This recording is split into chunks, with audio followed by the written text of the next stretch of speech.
And tonight I am joined in the studio by a young man by the name of Joe Casserley. Good evening, Joe. You're very welcome. Pat, thanks a million for asking and having me on. Absolute pleasure. Good man. Now, Joseph, first of all, let me just settle something. You're on a lot of your advertising. It's John Joseph Casserley, but everyone called you Joe. Where does the John Joseph, or was it a double barrel name? Well, it was always John Joseph, but the older I got, then it just become Joe.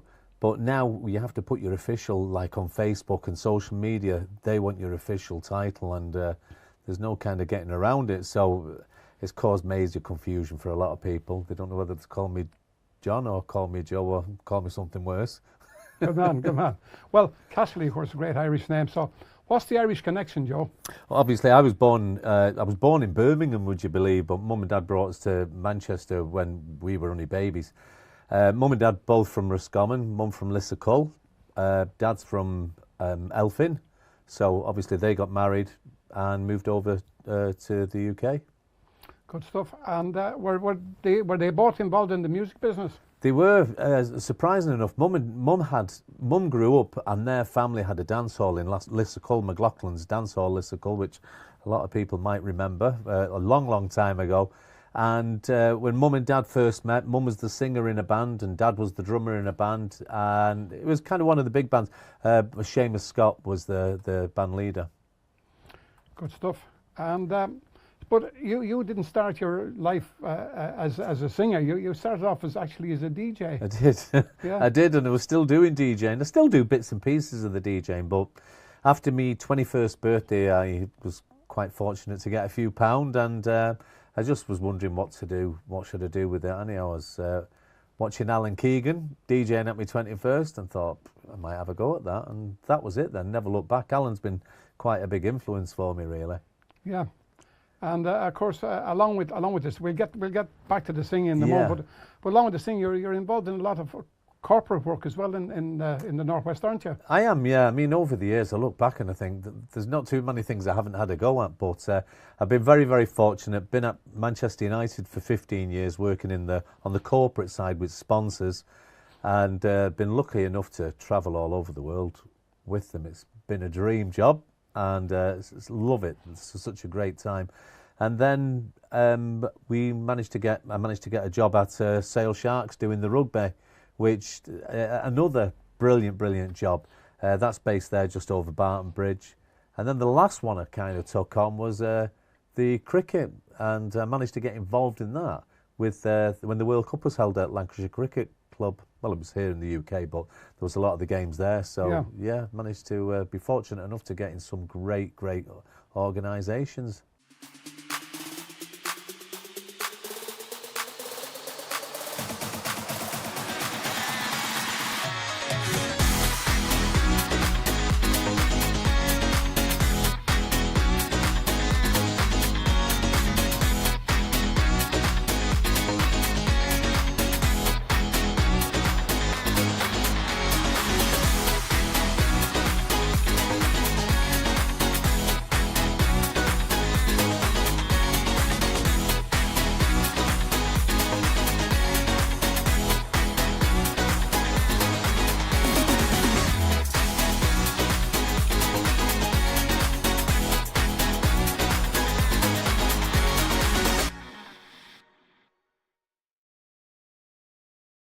So then, like I say, you were the DJ. Yep. So what influenced you to want to become a singer?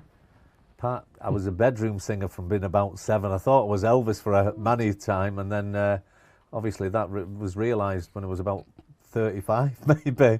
We started doing it, but I always loved singing. Mum was a singer. Mum and Dad were always trying to encourage us, but I was that nervous where the singing was concerned. I just didn't have the nerve to do it, and then Kev DC was putting a band together, and he just asked me, did I fancy getting involved with The Last Drop? And I said yeah, and pushed myself through the pain barrier. I was so nervous the first few years actually of getting up singing in front of people.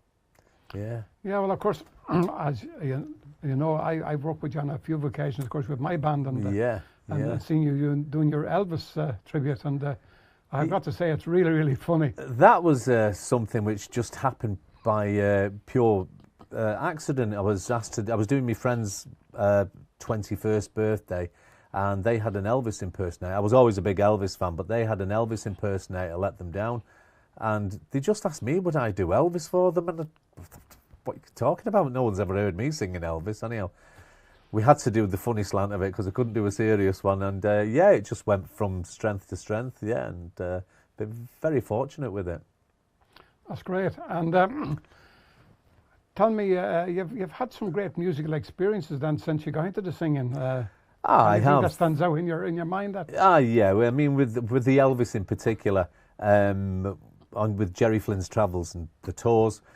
Jerry took me to Spain. I can't remember whether it was Torremolinos or something, and I did Elvis there, and it was great. And then he took us on a trip down the Danube, which, I mean, these are things people dream of, aren't they? But we did Elvis there, and it was very, very well received. And done Elvis 3 times for Sir Alex Ferguson as well. There's something to 3 venues, yeah. So yeah, so yeah, it's been great fun, and still enjoy it. It's been a while since I've done it now, obviously with lockdown, but yeah. So tell me then, Sir Alex didn't throw the hairdryer. He liked your Elvis bit, did he? Well, he did, yeah. He's got a great sense of humour, and he really does get involved in. He'll take part in anything you want him to take part in, yeah. So I did stay on the right side of it. If it was me footballing endeavours, now that might have been a different thing. He would have thrown more than a hairdryer at me. Of course, yeah. Yeah, so it's good. Good one. Joe, who's been your greatest musical influences? Obviously, Elvis has got to be one of them. He was, and for many, many years, I wouldn't listen to anything else. I felt like I'd been disloyal if I listened to anything apart from Elvis. But with the DJing, it opens you up to so many different genres of music.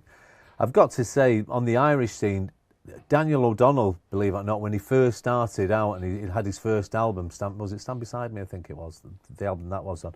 And we really did listen to Daniel over and over again, and the likes of him, Sean Cuddy, and then you had Declan Nerney, but the likes of Michael Bublé and those people as well. There's so many different mixes of music, but Irish music has always played a big part in my life, yeah. Yeah. So Joe, you now sing with a band called The Last Drop. So how did The Last Drop come about? I do. Like I mentioned earlier on there, like Kev Deasy first approached me, and I don't know why he approached me. I think he was looking for somebody who could talk, because there was quite a few of the lads have got great musical backgrounds. We've got Paul Daly, who's on the flute, Paul Farrell on the fiddle, and then the Brennans, who you know well, come from a big musical family. Darren Brennan on bass guitar and Andrew Brennan on the drums. Kev was on the rhythm guitar, and Kev sings and Darren Brennan sings, and you know, I was one of them, whereas I do all the links, do a lot of the chat, and do a song or two in between it. So it worked very well, and yeah, it was great. It was great. We got off to a flying start with it. We were very, very lucky, and yeah, it was something which I'd always wanted to do, but never was in the right position and never had the nerve. And I still find it quite difficult doing it, but you've got to push yourself, haven't you? And yeah, it's been great, man. We do a great selection. You know, there's a real kind of bit of a Celtic feel, a country feel to it, traditional. So the band do cover every kind of genre of music. Great. I see where you come from with Darren. Darren actually played bass with my band for about 12 months. He did indeed. Yeah, of course, yeah. Good singer, good bass player, but very shy. Otherwise, we'd never get him to talk. But yeah, you wouldn't believe it. I mean, believe it or not, I am shy where the likes of that comes. I did find it very difficult at first. But Darren's in the same, push yourself and do it. And Darren has no problem singing at all nowadays, you know. Yeah, very good. Joe, we've got one of your videos coming up now taken from one of the Irish festivals in Manchester some years back. We have, quite a long time ago. This video was never released. It escaped somewhere along the line. But yeah, we did the opening of the Irish Festival a couple of times, and we were lucky enough to play in the big tent. Brilliant atmosphere, absolute full house. And Dave Richardson was down there with his video camera, as always, yeah. Great. So, folks, we're going to take a look at Joe Casserley and The Last Drop right now. Where's Claire? Is she back? Up you get, come on, Kira, Joe, and Marie. Get the hands clapping. Come on. Country roads, take me home to the place that I belong. West Virginia, Mountain Mama, take me home. Country roads.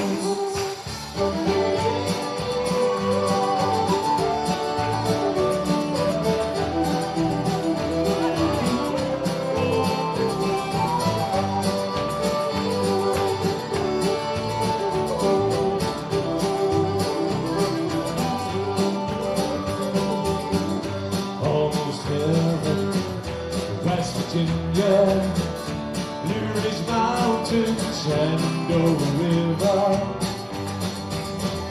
Life is older, older than the trees, younger than the mountains, blowing like a breeze. Country roads, take me home to the place that I belong. West Virginia, Mountain Mama, take me home.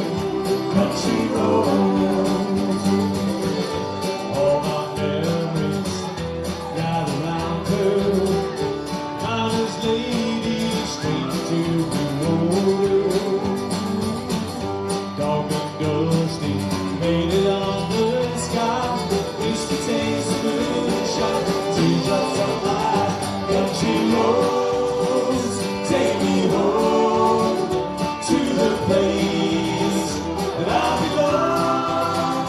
West Virginia, Mountain Mama, take me home.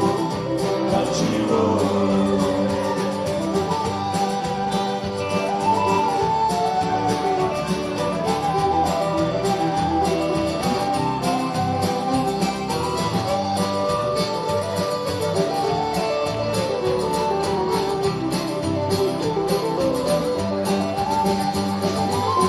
I hear her voice in the morning hour, she calls me.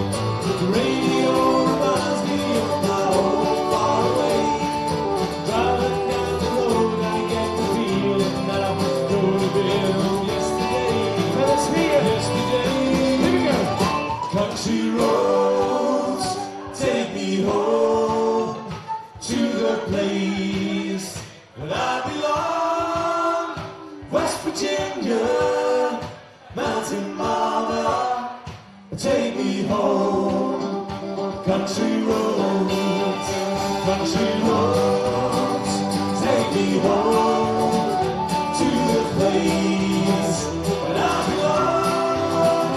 West Virginia, Mountain Mama, take me home. Country roads, take me home. Country roads. Alright, we want to see a few more of you up on the dance floor. Come on. I know them from Tyrone.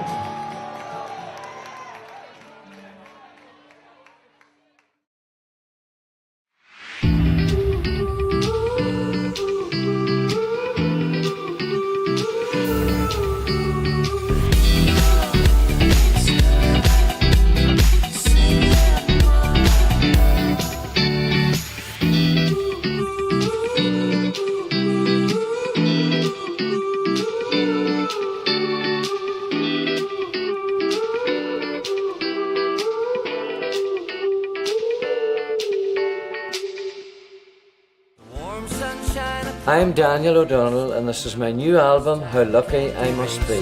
No wonder that I tell myself how lucky I must be. Featuring 12 brand new tracks.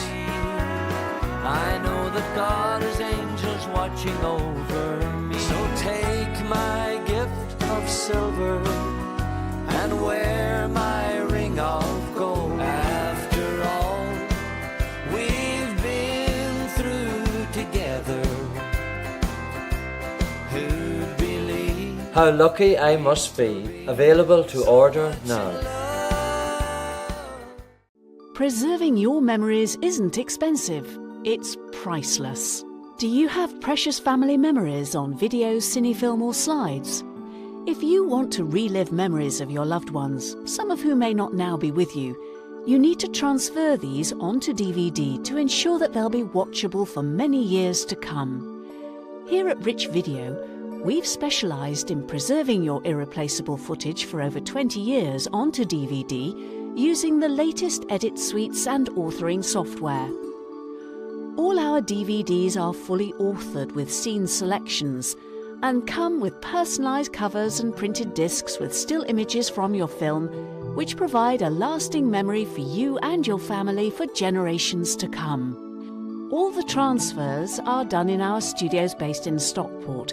They're not sent away to be transferred by an outside source, unlike many other companies.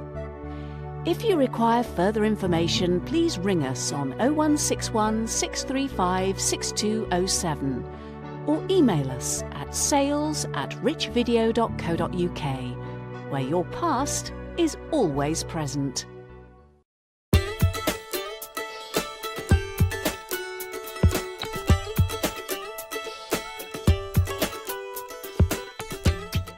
Well, Joe, once again, it's great to have you here on the show, and like I say, we've worked together several times, and We have indeed. we'll probably find the things out for one another we didn't know when we do these television shows. Of course, that's when you find things out about people Well, that you didn't know. Of course. Exactly. So tell me, you've done some TV work as well? Many years ago, I had a go. As you can see, I've had a go at most things. And Mum used to work at Granada Television in Manchester. Anyway, one day I just gave her my CV and she brought it in. And I think Mum started work about 7 o'clock in the morning. And I got a phone call at 11 o'clock. Did a fancy coming down? And you remember Rick Mayall from The Young Ones? Of course, and yeah, he was starting a new television series called Rick and Mayall Presents. And they wanted me to be his stand-in, which meant they had to run all the cameras and all the shots and everything through, and I had to be on set all day. I'd do all that, and then Rick Mayall would turn up and he does all his bits then, which took about half an hour. But that was a great experience. I absolutely loved it. And then that was for about 5 episodes they filmed of that. Rick Mayall, sadly, not with us anymore. But after that, I did a bit of extra work, and that wasn't for me, really. No. So we left the television world behind us. Yeah. Of course, they paid you Rick Mayall's fee as well, didn't it? Yeah. I got paid. Do you know what, Pat? I did. I got paid great money. You used to get paid. He was a taxi driver in the first one, and this is without a word of a lie. They used to pay you that was like having an extra talent, being able to drive a car in a straight line. And one day, there was a blonde leading lady, I can't remember her name, but there was her double who was working with me all the time.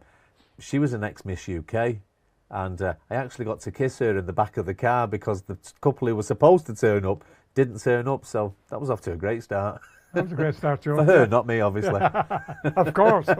Yeah. Yeah. And of course, you've got a very successful stream as well. It's a community stream. It is, yeah. The Full Irish. The Full Irish, yeah, which obviously we started off doing it as a show, and it was hugely successful as a radio show. Mm-hmm. And then, that we finished the radio show maybe 5 or 6 years ago. I'm not sure of the exact date.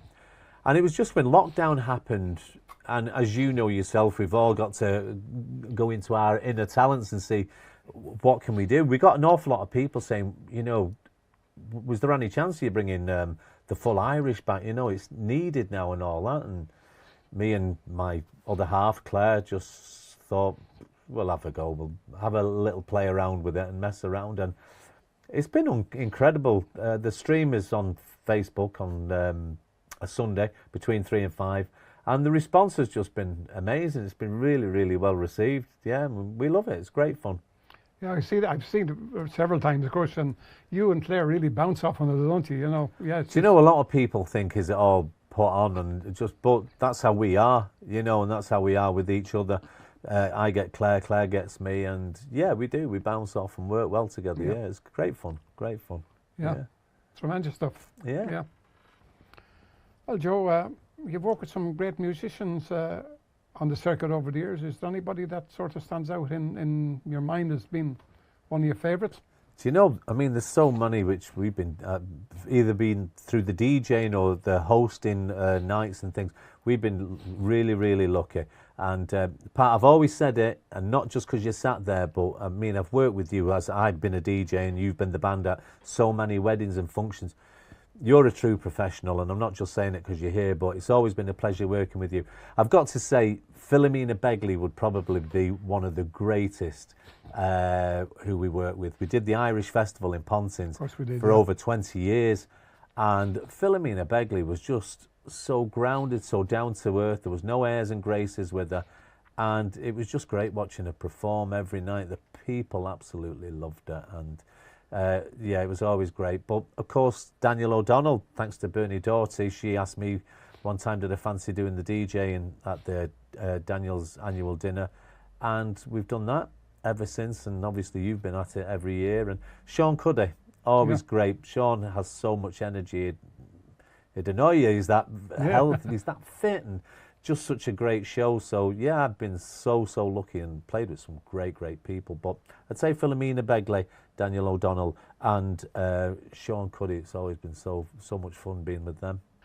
Well, Joe, you certainly have had a wide and varied career, and we're going to go to another clip of yours now. Okay, folks, so a clip of Joe Casserley. Okay, we're going to take a walk, Daniel. There's a big moon of love out there tonight. Let's go for a little walk under the moon of love. Let's sit down and talk under the moon of love. I want to tell you that I love you, and I want you to be my girl. Little girl, let's walk, let's talk under the moon of love. You were looking so lovely under the moon of love. Your eyes shining so brightly under the moon of love. I want to go all the time, and I want you to be my girl. Little darling, let's walk, let's talk under the moon of love. Well, Joe, you've had many various experiences in your musical career. Is there anything that sort of jumps out at you? And do you know, I do surprise myself at some of the things I've done over the years and attempted over the years. The singing's been great. I love it, and I probably love it more for myself than the poor people who have to listen to me doing it. But I was asked by Alex Ferguson to do Elvis at a small private dinner he was having. There was only 30 people at it for him and some of his friends. And I've got to say I was on a high when he asked me to do that. And that was a great pleasure. But Pat, you know yourself, been up singing with Daniel O'Donnell. You know, for someone like me, it's an absolute honour and a privilege. And we've done that a few nights, a few times at the dinner. But the singing's been great. I've got to say, working at Manchester United, I've had the pleasure of working at Wembley 3 times, and I've been lucky enough to interview some great players: Brian Robson, Peter Schmeichel, Andy Cole, Gary Pallister. And you know, that is a different, obviously a different level. But yeah, I've been really fortunate with some of the things I've done. well, Joe, seeing as we're just had a footballing a few weeks with the Euros. Yeah. What's your take on? We've got to wait for the music for the moment now. On the game last night, was it? Yeah, of course. Well, I mean, we need a new tune. There has to be a new song because football's not coming home and they can't keep on singing that. So, yeah, they could do it a bit more of an Irish influence because Put 'Em Under Pressure is one of the greatest footballing songs ever. Yeah, of course. So once again, Joe, you know, it was great to have you here in the studio and having this chat. It makes a big change, Pat, because it's normally me asking you the questions. That's right, Joe. Which I'd rather. But yeah, I mean, coming up in the not too distant future, we're going to be switching reverse roles here. We are, yeah. We're going to bring you in as a guest presenter. Of Yeah, course. which I'm really looking forward to. We've got one or two special guests, obviously, who I'm going to be chatting to. People will know them, but we'll keep that under wraps for the time being. So yeah, that's great. I'm just waiting for Hollywood to come knocking on the door. Joe, I always ask this question with the guests we've had in. What advice would you give to some young people starting off in the music business today? Well, I mean, Pat, you'll know yourself. You're always behind new artists and new acts. I've done loads and loads of work with young people through the show, The Full Irish. Obviously, the being out there in the scene is so important, whether they're actually performing themselves, getting to know all the acts and the bands. You've got to go out, make yourself known. You've got to be in the shop window. And it's just keep on at it. Get as many gigs as you can. Do them for nothing if it gives you the experience, you know. But I've always found that any of the Irish artists and acts, especially here in Manchester, because that's where we are and that's who we deal with, they're more than willing to help any of the new, you know, talent which is coming through. And there is some great new young singers in Manchester. And yeah, you've got to keep at it. You've got to work at it. And, you know, Nathan Carter was really, really great. I mean, we all watched Nathan Carter do the local clubs and everything. I seen him in a pub in Charlton where there was about 10 people, and that wasn't too long before he made it massive in Ireland. So he put in the groundwork. You've got to put the work in, haven't you? True, John. Yeah, yeah. Well, folks, that brings us to the end of tonight's show. I'm glad you tuned in, and until the next time, this is Pat Jordan saying cheerio.